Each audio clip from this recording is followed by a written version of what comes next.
오늘은 바르톨로메오 사도 축일입니다. 오늘 복음에 나타나엘이 바르톨로메오 사도라고 보는데, 나타나엘은 무화과 나무 아래에 있다가 찾아온 필립보를 만납니다. 필립보는 메시아께서 나타나셨다고 전하지만 나사렛 출신이라는 말에 불신을 드러냅니다. 나사렛에서 무슨 좋은 것이 나올 수 있겠소? 구약성경은 메시아의 탄생지는 베들레헴이라고 말했기 때문에 믿지 않으려고 하자 필립보 사도는 와서 보시오 하고 그를 초대합니다.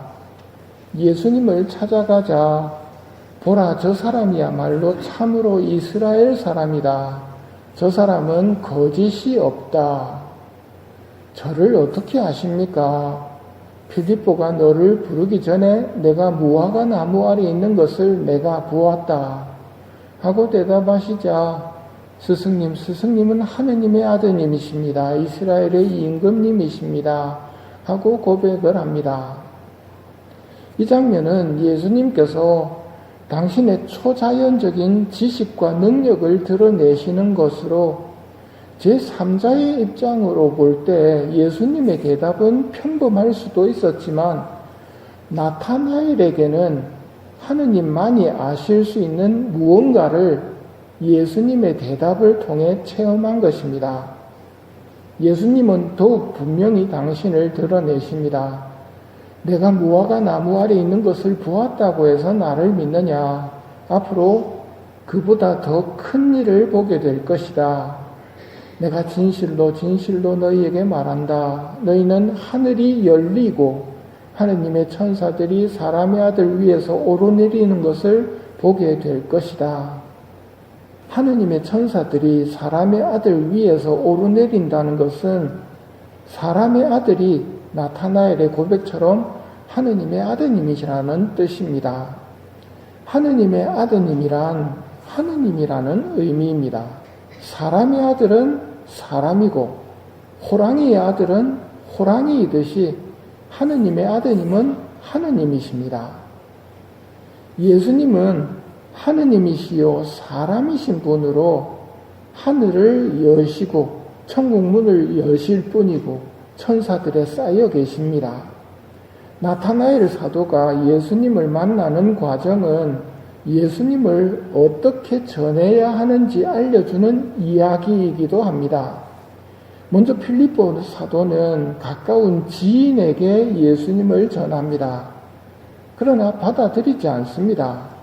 필립보 사도는 와서 보라고 초대를 하였고, 초대에 응한 나타나엘은 예수님을 만나고 신앙을 고백합니다. 어떻게 신앙을 전해줄 것인가? 신앙도 신비입니다. 우리는 그 신비를 어떻게 다룰지 모릅니다.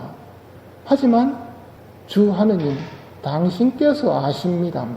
하느님은 아시기 때문에 하느님께 연결시켜드리면 되는 겁니다.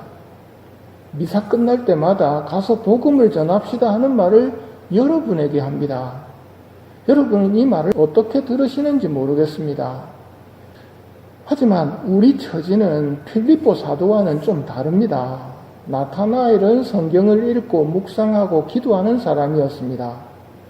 하지만 우리가 복음을 전할 사람들 대부분은 하느님에게 무관심한 사람들입니다. 이런 사람들에게 와서 보시오라는 말은 흥미를 끌지 못하는 말입니다. 어떻게 하면 좋을까요? 주 하느님, 당신께서 아십니다. 성모님께서 우리에게 방법을 알려주십니다. 내 가련한 아들인 모든 죄인들의 구원을 위해서 너희 자신을 희생 제물로 봉헌하지 않겠느냐. 죄인들의 구원을 위해서, 영혼 구원을 위해서 뭘 요구하고 계십니까? 우리를 희생 제물로 바치라고 요구하십니다. 이게 힘을 내는 겁니다. 하느님 앞에서 영혼을 구하는 힘을 내는 것은 나를 희생 제물로 내어놓는 겁니다. 어떻게 내놓는데요? 성모님이 구체적으로 말씀하십니다. 더 많이 기도하여라. 무엇보다 거룩한 묵주로 기도하여라. 보속의 성체조배 시간을 자주 가져라. 주님께서 보내시는 고통은 무엇이든지 사랑으로 받아들여라. 그리고 이 메시지를 두려움 없이 전파하여라. 이게 자신을 희생 제물로 바치는 구체적인 방법입니다. 아이들에게 기도하라고 그러면 좋아합니까? 왜 기도하기 싫어하느냐고 물으면 뭐라고 그럽니까? 재미없다고 그럽니다. 오늘날 많이 놓치고 있는 것이 뭐냐면 희생 제물의 가치입니다. 희생 제물이 하느님 앞에서 얼마나 큰 힘을 내는지를 모릅니다.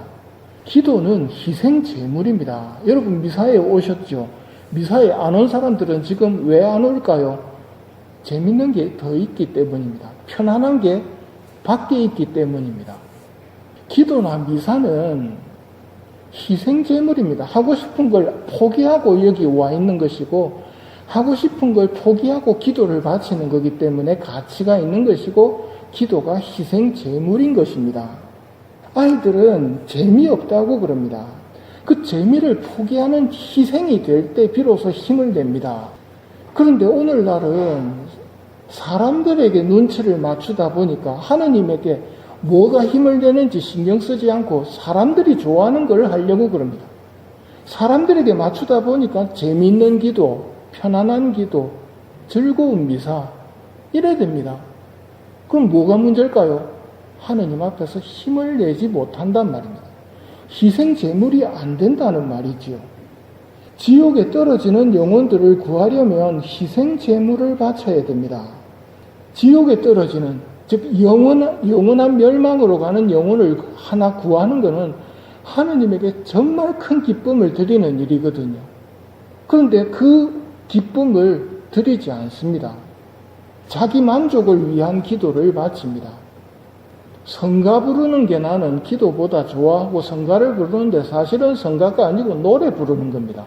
왜냐하면 기도문에는 마음이 없고 음률에 음정과 박자에 신경 쓰고 있는 거거든요. 즉 희생을 다 빼버린 기도는 별 의미가 없습니다. 비오신 분님께서 이런 말씀을 하셨습니다. 사람들이 고통의 가치를 안다면 고통만 찾을 거라고.